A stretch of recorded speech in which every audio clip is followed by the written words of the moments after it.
Welcome to another session of Your Image, your public relations flagship program.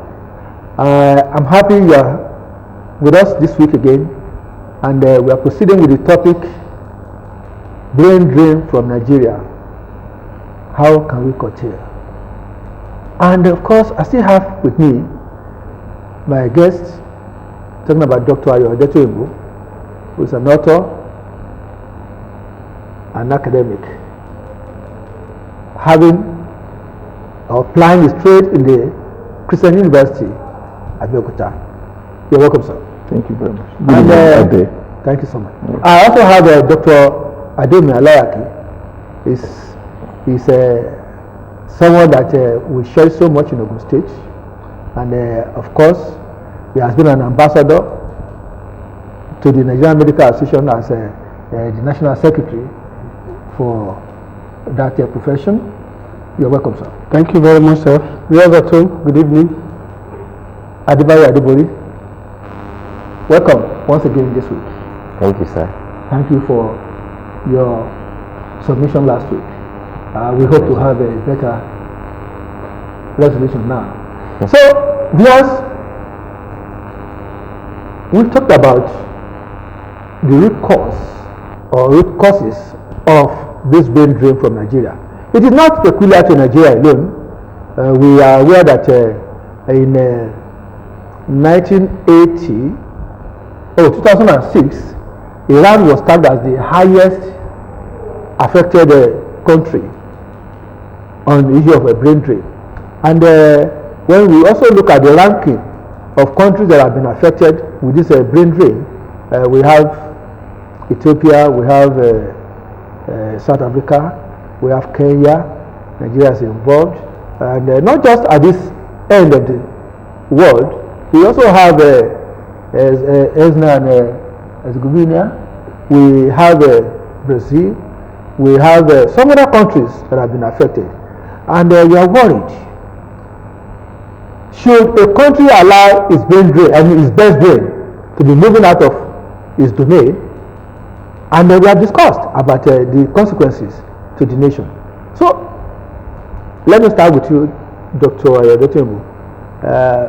What would you now consider as solutions to this brain drain issue? Yes, one of the solutions I would prefer is that the government should stand up to its responsibilities, trying to find a way of keeping those they have trained. Where people are drifting to, you find that government controls everything.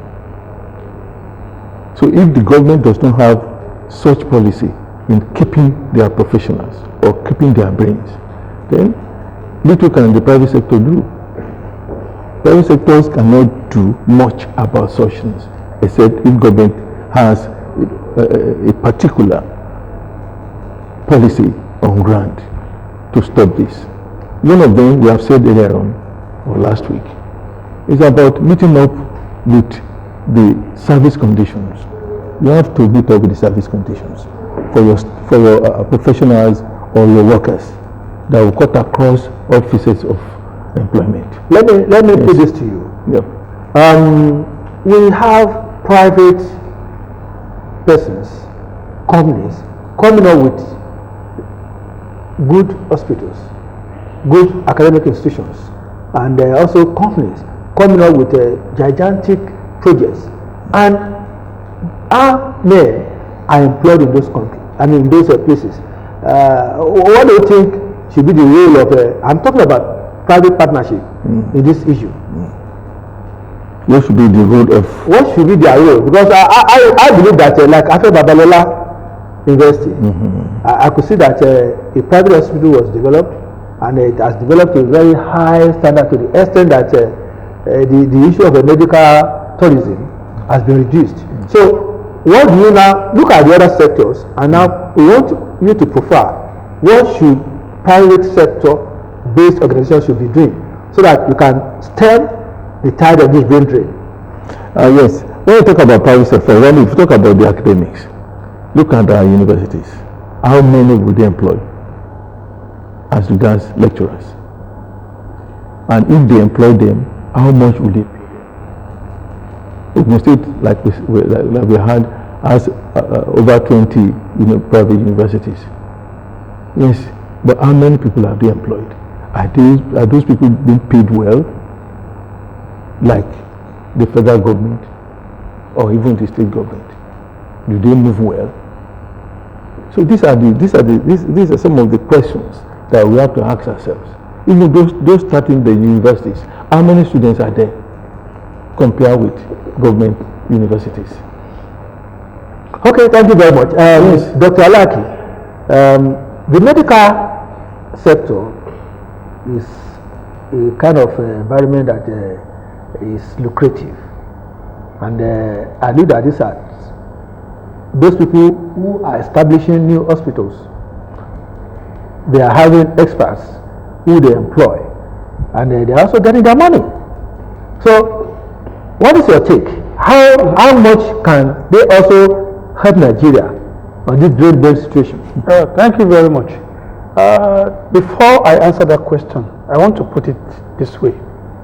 Remember, in the 50s and 60s, the king of Saudi Arabia, Queen of England, they came to Nigeria to consult in UCH to see doctors. In the 70s and 80s, foreign footballers were playing in our own local league here. Yes.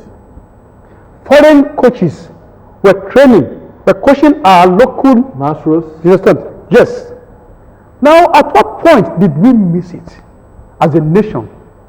No, I should be asking you. That the tide now changed. I should be asking you. That the tide now changed. That nobody wants to stay again. Now, if governments cannot provide all those things, can you give us an enabling environment that if I start a business, that business will survive? Okay. But if I'm not having an enabling environment, I'm using everything within me. If you are talking of enabling environment, yes. What are you saying? Thank you. For example, I want to have a loan, a single-use loan that I want to have an hospital as big as this that will provide everything that is needed. Okay. You give me, you give him, you give him, you give everybody, then we can create job. There will be healthy rivalry, healthy competition. It will not be too expensive. You just spoke about Abeokuta now. How many people can go there to access healthcare as compared with what you have in government hospital? But if you have about 20, 30 of such in Ondo, about 50 in Ogun State, though they are private, and there will be healthy rivalry and everything will come down. Everybody can key into it. Then I can employ more people, and my service delivery is going to be of the highest order. But when government is not giving up, so all those ones, when they want to give loan, they give loan to those people that the money is going to turn to bad debt. They prefer to give somebody a 2 million naira loan than to give somebody just 20 million naira to develop his or her own business that will thrive. So if you cannot provide us with security, you cannot provide us with water, good roads or what have you, and we now want to produce it, we want to do it. He mentioned that you have a business and the business, you want to buy diesel. You are buying diesel for 800 naira. But when you are buying 10 liters in a day, that's about 8,000 naira. How much are you going to make? But if you give us the environment, fine, I'm not going to give you all those things, but you can access this loan, go and develop yourself, and you pay over 10, 15 years. And if you're an agriculturalist, you access loan to develop your farm. If you're a farm and a doctor, you access loan to have your hospital. As an educationist, you have loan to develop a very good school. Honestly speaking, government will just sit back. But they're not doing it, and you're not giving room for people to do it, then we'll be where we are. People will keep on drifting. Well, thank you so much. It's a sorry tale, and I believe that people in government are listening. It's only government who can provide an enabling environment, and if that is not done, we may not get there. Adebori, in your own understanding of the future which you want to behold, what's your own creative solutions or suggestions for government? Well, I would say this is another opportunity for the government to invest in the youth. Okay. Nigeria has one of the highest youth population in the whole world. At least our youth should be our asset. So this is an opportunity for us to see it beyond, okay, we're just having children. What happens to these children? We can invest in them in the sense that we can have, apart from our education, what about skills? All over the world now, we all need to be aware that education is drifting from the conventional, traditional method of education. Currently, one of the things that is actually powering education now is technology. So it's important for the government to invest in technology, especially as it regards to the youth. Imagine I was listening to a news yesterday. I got to know that Calendly, one of this famous worldwide company, is owned by a Nigerian. But funny enough, the person is not here in this country. So I was just thinking, assuming this person is here in this country, what will have become of this particular person? So the government should invest in the youth in terms of skills acquisition beyond the normal skill acquisition that the government does is okay, hairdressing, tailoring and all that. It goes beyond that. Technology, artificial intelligence, machine learning. Imagine it was in those days that you go to the bank and you meet a lot of people. If you want to make any transaction, you have to go to the bank. We all know that we can actually do anything on our phones. So this is an opportunity for us to work towards how we can actually bring that to Nigeria. There's nothing stopping us from making these things here in this country. We have some of our youth that are good in coding, programming and all that. But most foreign governments, once they see them, they hijack them. So if the government of this country will work towards getting these people, training them, I think one of the things that this state government is doing is this. We have some of our tech hub now. So these are things that we can actually work on. Many people that are in tech, they are making millions of naira in a month. So if we can see that okay, here in our country we can actually do things like that, you prefer to stay. Something happened last week. We all know about what happened in Kaduna, the train attack. One of our youths is a doctor. She's a doctor. She was actually one of the people that died. Yeah. And she was actually she was due to leave the country that same week. Now, if somebody thinks of that, will you think of staying in the country? There is no security. So these are some of the things that the government should work on. And also talk to the issue of human rights. Human rights is important. It's something that we need to actually work on. We talked about private institutions the other time. There is something that was trending on Twitter about last month, talking about toxic boxes. We have some of our people that are owners of companies and they are treating their workers badly. You have them all around. Most of them are private institutions. So because there is nothing like human rights, they believe that okay, if you leave, then somebody else will come. Because of they see the high level of unemployment as an opportunity for them to toil with the life of their staff. So our mental health is important. These are things that the government needs to work on and to ensure that we are safe here right here in our country. Thank you very much, everybody. Dr. Retobo, we have seen that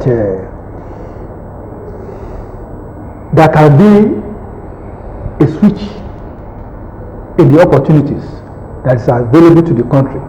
I want to consider that this brain drain issue, as it is now, can be of benefit to Nigeria in the nearest future. For those people that have moved on for greener pastures, that have tested the new environment, that have acquired new experience, have imbibed new ideas, and technology-wise too, they have also grown. What do you say to them in investing back to Nigeria? You see, what I see is the bottom line. Security is very, very important. People are afraid to come to Nigeria. You understand? People are afraid to come to Nigeria to invest. Every day we hear stories about people being kidnapped and the rest. Somebody has been trained over there. He has money. He wants to come home and invest. No, I'm talking about. Yes. I'm talking about because. I'm talking about those who are there and who have made it, and then they coming home. What role should we expect from them to play from there to this place, or they coming in? Reinvesting back in Nigeria, trying to change the scenario. This ugly situation that we feel that is pervading. What role do they have? Because we have seen some of them who are also security experts. We have seen some of them who are educationists. We have seen some of them who are consultants and the like, plying their trade all over. And it is believed that such people can also invest.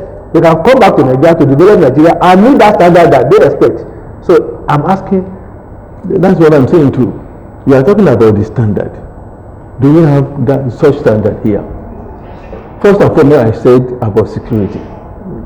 Security is very, very important when you are talking about people investing here. Again, talk about public power supply. Do we have the regular supply? We don't have here. Remember, some time ago or a few years back, companies moved from Nigeria to Ghana. Michelin, Dunlop, and the rest of them. Even Nigerians too do invest in Ghana. They have hospitals in Ghana. I don't want to mention, some people. They have hotels in Ghana. So when we talk about that, it's a lot. Because the basic things are not there for investment to thrive in Nigeria. Okay, people are afraid coming back home, bringing their money to spend here, and then at the end of the day, they have no profit, or they won't have their positive run of investment. I feel that we must have a way forward in Nigeria. Yeah. Because for as long as we continue to paint this gloomy picture, then it seems that there may not be hope for the future generations of Nigerians. So in your own perception and or creative solutions, what do you suggest? Because there must be partnership. We have been told that government alone cannot do this job, and that government does not have business in business.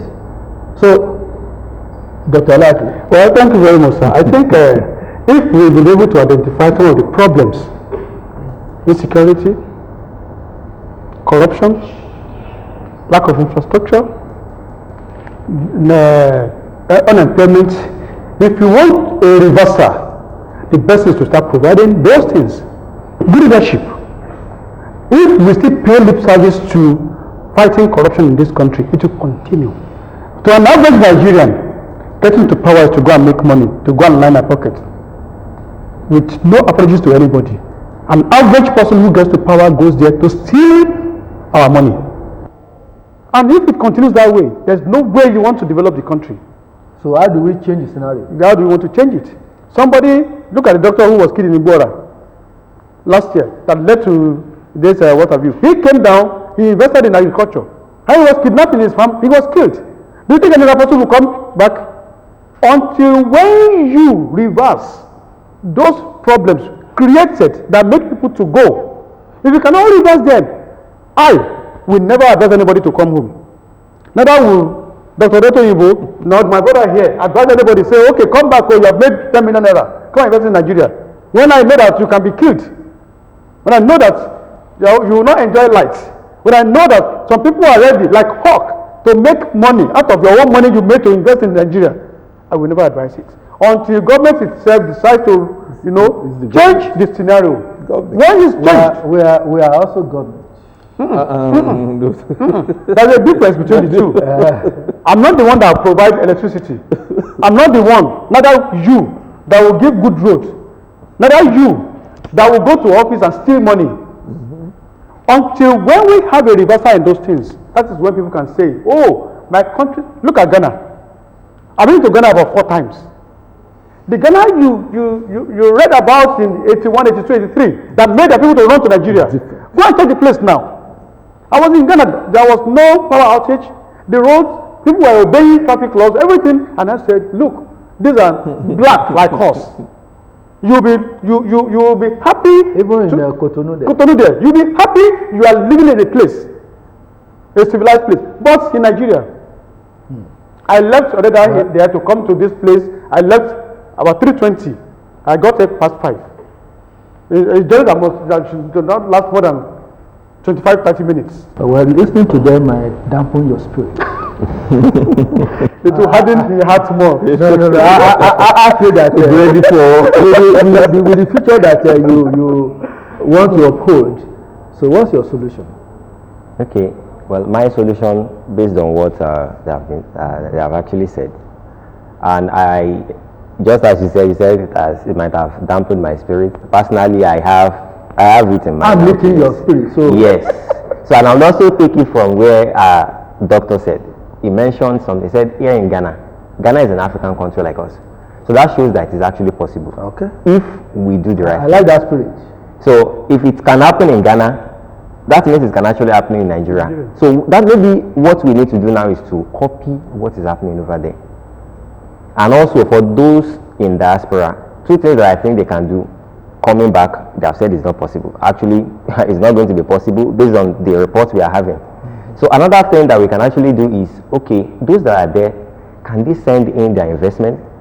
Maybe they might not come here directly. Maybe they have some relatives. Because one thing I believe is, it's not possible for you to leave and every other person in your family will also leave. You still have extended families that are here in Nigeria. So we have an opportunity to make Nigeria a better place. Well, this is where we're going to end this discussion on issue of brain drain from Nigeria. I'm particularly happy that my guests have done justice to this topic.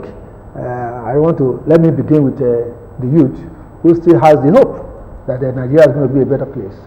Thank you, Adebayo Adebori. You are welcome. Thank you, sir. I hope when we call on you next time, you oblige us. Definitely. Dr. Alaki, Sir, I know you believe so much in Nigeria, and I know your pedigree. That why are you believing for me? Don't believe for me, I beg. So thank you for joining us on this chat. We wish to have you once more.